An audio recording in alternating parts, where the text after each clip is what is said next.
back again. All right, we are back, and I got Shaun King waiting in the lobby for us real quick. And you guys already know this is Super Bowl week, and you guys already know if I was out in Tampa this week, it would be radio road time for me and everything like that. And I would have had Shaun there with me. So since I can't be in Tampa, I can be right here in LA, and I can bring in one of the former Bucs that started this whole Bucs trend. Nobody used to be Bucs fans, but then Tony Dungy came along, and then he drafted this guy in the second round named Shaun King. Let me go ahead and just introduce the man himself. Let me just go bring him on in here. Shaun, what's up, baby? What's going on, man? What's going on, big dog? How you doing? I'm doing well. I'm so happy that you gave me a little bit of your time. I know you're busy. You got your teams and everything that you're posting and all that good stuff. The kids, the wife, all that good stuff. So I thank you. And I know that they've been requesting you to come on over and talk about your Bucs and everything all week since, everybody, because Tampa's the most important city in the NFL right now. So, how's life going right now, Shaun? Yeah, I can't complain about anything. God is so good all the time, man. We're blessed, as a city. I mean, what a tremendous opportunity to host a Super Bowl. Compound that with the first ever. Like I've been around sports my whole life, so when you start hearing first and ever, I mean that's pretty significant. I mean, hopefully we can get it done Sunday. No one ever remembers finished second in the Super Bowl, so if we can figure out how to win it, I mean, our legacy as a city, as a sports city, will be, firmly supplanted in the history of professional sports in this country. And let me say this before I move on. Don't forget, now our Tampa Bay Rays were in the World Series. Our Tampa Bay Lightning won the Stanley Cup. And our soccer team, the Tampa Bay Rowdies, also won their championship. So it's big right now in the Bay. Hey, so LA and Tampa Bay is splitting the championships this year. We got the NBA, we got in the World Series, and y'all got the Stanley, and then you trying to go ahead and get the Lombardi, but y'all got the pretty trophies. Oh man, absolutely. It must be something about the weather. Yeah, you already know the weather. The trophies want to say they want good weather too. All right, so how's life going right now? Who are you coaching right now exactly too? So I was at IMG this last fall as offensive coordinator, South Florida the 4 years before. And right now I'm just trying to figure out what's the next step, what's the best move, make that next move the best move. So I'm enjoying the Super Bowl, and I'm looking. As a minority, in this business. I think it's really important that we chase our own passion and dreams. Don't let anybody else decide what those are. So I really have aspirations to get back to college and the pros and be an offensive coordinator, quarterback coach, and then move on to a head coach. So I'm looking for that opportunity. All right, so let's have some fun, man. Okay. Remember Gamebreaker 98, Gamebreaker 99, when you were playing Tulane? How was it being a 99, man? When you saw that when I was in college, it was like, whoa, Shaun's a 99 and Tulane's one of the best teams in the nation. I mean, that's tremendous. I never really played video games, so I actually have those two games. I bought my kids a PS5. I don't even know how to turn it on, but I'm sure it was awesome. I've seen myself on the college football back in the day, Gamebreaker. I've seen myself on Madden, but as far as me playing, I stink, man, and I hate to lose. So I never had enough time to get really good at it. So I bought them all, but I don't really partake in the gamer deal. Like, I'm no good. I'm terrible. Look, so pretty much you were the first run and pass option, not Michael Vick, in a video game. Hey, hold on. Vick is the best run pass. I was a better pass run. But you was a year before, though. Yeah, we flipped the words. 2 years before. Because I got all my highlights, and none of my highlights look like Vic when he was running the ball. So I'm not going to disrespect that man and that elite talent he had, but I can throw it pretty good. Yeah, well, I interviewed Mike last year, and I already crowned him. I know he's the greatest quarterback ever. He's created the blueprint for today's quarterback as well, too. So pretty much Mike always going to get his props. So for all my Tulane fans that are watching, all my people in the know you guys know that I know you guys love Shaun. How was it leading Tulane to their best season in school history, going undefeated under the great Tommy Bowden, who's just always go undefeated somewhere? Well, it was special because of how hard it was to get there. My first 2 years at Tulane, we were 4-18. I mean, we were awful. I mean, and then Tommy came in and he had, big dreams. He had big vision. They kind of matched up. philosophically to where our talent was on offense, more of a spread offense. We had really elite athletes get on the ball in space. And we worked our butt off now. Tommy Bowden was the head coach, Rich Rodriguez was offensive coordinator, and they pushed us. They pushed us to, try and find perfection. And we kept grinding, and that our senior season, we found it. And still to this day, some of my best moments, memories, and people are in that city. I just went back the other day, and man, I got over the Dragos and had some charbroiled oysters, and got around the city a little bit and got to say hello to some people that have been riding with me from day one. So I mean, that's a special place for me. All right, and so. All right, let's get to draft day, 1999, second round. Your name is announced at the 50th pick by the Bucs. Tony Dungy's about to be your head coach. Another brother. How was the feeling when that happened? Well, tremendous, because I was at a draft party in Tampa at the house I grew up in. So everyone in the house thought I was going. I think it was pick 27 to San Francisco. Bill Walsh was, I think, the general manager at the time, and we had a good relationship. And unfortunately, they had a lot of injuries on defense, so they ended up taking a defensive tackle from Florida, Reggie McGrew. Actually called me before the pick and said that they were going to try and trade back up and get me. So when Dungy and the Bucs, got on the table as they're trying to pick at 50 and the phone rang. I mean, it was euphoric in the house. I mean, everybody was jumping up, running around. I mean, it was good times. We didn't have to go far for the initial interview, so I mean, but hey, man, I grew up a Bucs fan. I tell this story all the time. But my dad's a Baptist minister, and I used to have to sneak out of church when the Bucs played on the road as a kid, because the only time they were on TV was when they were on the road, because the NFL had a rule that they couldn't show home games locally unless it was a sellout. It was the blackout rule, so the Bucs never sold out. And I would run home anytime they were on the road to go and try and catch a glimpse of my Bucs. So to be drafted by your childhood team, in a city area where you grew up, I mean, that's just surreal. Beautiful, beautiful stuff. And I know about that blackout as a kid too, because when the Raiders was in LA, they put them in the Coliseum. It's 100,000 in the Coliseum. If the Raiders didn't get 70, the Raiders ain't coming on TV. And I remember those days very well. What you talking about? And all Arizona Cardinal fans remember that day very well as well too, back in the 90s. For real. On Fox. Yeah, it was a terrible thing. You can't watch your team you're rooting for. That was bad. I'm glad the NFL changed that. All right, man. Now we go to 1999. Tony Dungy goes ahead and tells you, put your helmet on, and it's time, and you make one of the best playoff runs we've ever seen. And you get those boys all the way to the NFC Championship game, and you come up just a little bit short there. How was that season? How was that moment? How was that feeling like as well, too? Well, it was tremendous. My dad taught me that character is built when no one's watching. He used to say, if you stay ready, you don't have to get ready. So I was not the starting quarterback going into that season. The plan was not for me to play as a rookie, but because of some different things outside of my control, I ended up being thrust into the spotlight, and all the hard work paid off. Like the things that I did from draft day until that game at Seattle, was the reason that I was in a position to try and help my team be successful. So I look at some of these athletes now and they pout when they don't get their way, and I just think back to hey man, just keep working, keep grinding. Your time's gonna come. And when your time comes, you gotta be ready.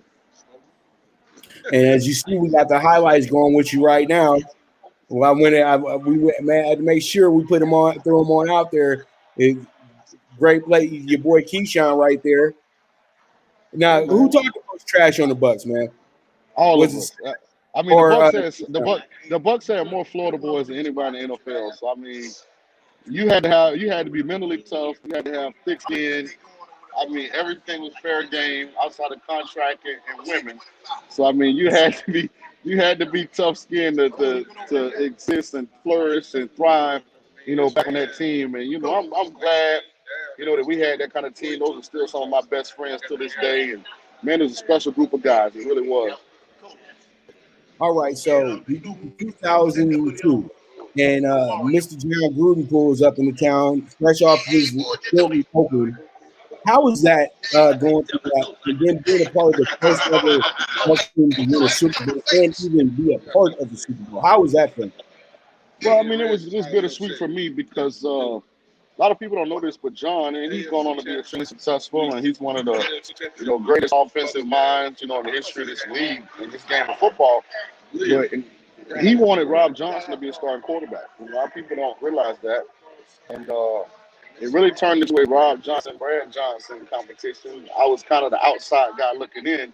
But again, like, I'm just the kind of person, like, I keep my head down and I grind, and it made me a better person today. But, ultimately, the things we did on offense and free agency and the draft that year really put us over the hump. Tampa was an organization that invested a lot of resources on the defensive side of the football that never really put that same amount of energy and effort into the offensive side. And so we brought in Keenan McCardell and Ricky Dudley and Joe Jurevicius and Michael Pittman and Thomas Jones. And, man, it got us over the hump, and we ended up winning the championship. And, man, we brought it back to the Bay. And I'll never forget flying back into town.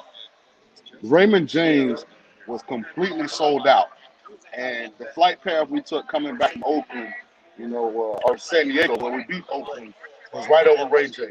So for everybody that had really been a part of that organization, to see the support we had locally in this community, I mean, it was a tremendous experience. And even though I didn't get to play, it still was special to be a part of it.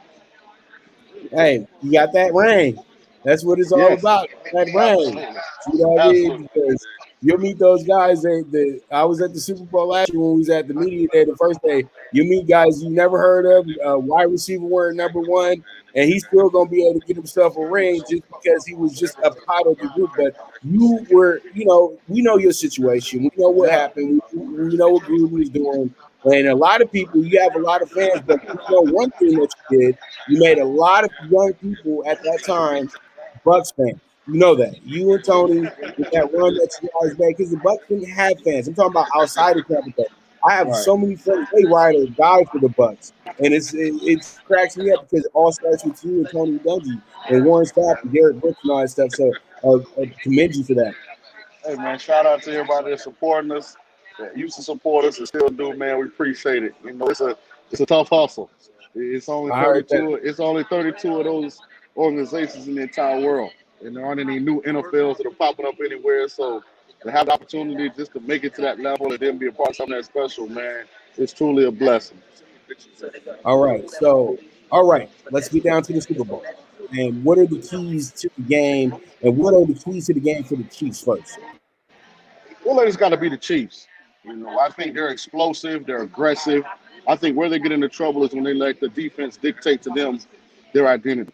A lot of teams late in the season decide to play coverage as opposed to try and bring pressure. And, when they check the ball down consistently, I don't think they're as dangerous. So, I think they just got to be who they are. They got to come out, they got to get Tyreek and those guys ball in space and, make people have to get them on the ground. At the same time on defense for the Bucs, the reason that we're in the Super Bowl is their ability to put pressure on the quarterback and force turnovers. That young secondary who's been very inconsistent this year has really matured and made big plays the last 2 weeks. So, we're going to see what happens. I know Mahomes is coming to this game. I call him unicorn because I don't think there's another him out there for a long time, a guy that can beat you with his mind, his arm, and his legs. We got to play our best and hope we can force him to make some mistakes. All right. And the keys to the game for your Bucs. Well, I think we've got to be aggressive, but we got to capitalize on our aggression. If you recall early in the Saints game, we had a couple third and shorts, and we took some shots down the field. And I like that level of aggression, but we didn't convert those shots. We allowed, the Saints offense to come back on. Same thing happened in the Packer game. We had a couple of short yardage situations early.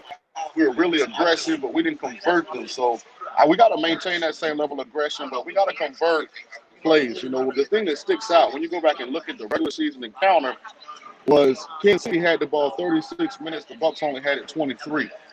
So I think we've got to, make that a little more balanced. We can't make our defense play 36 minutes of this game on Sunday. So the way to kind of make that a little more even is to get first down.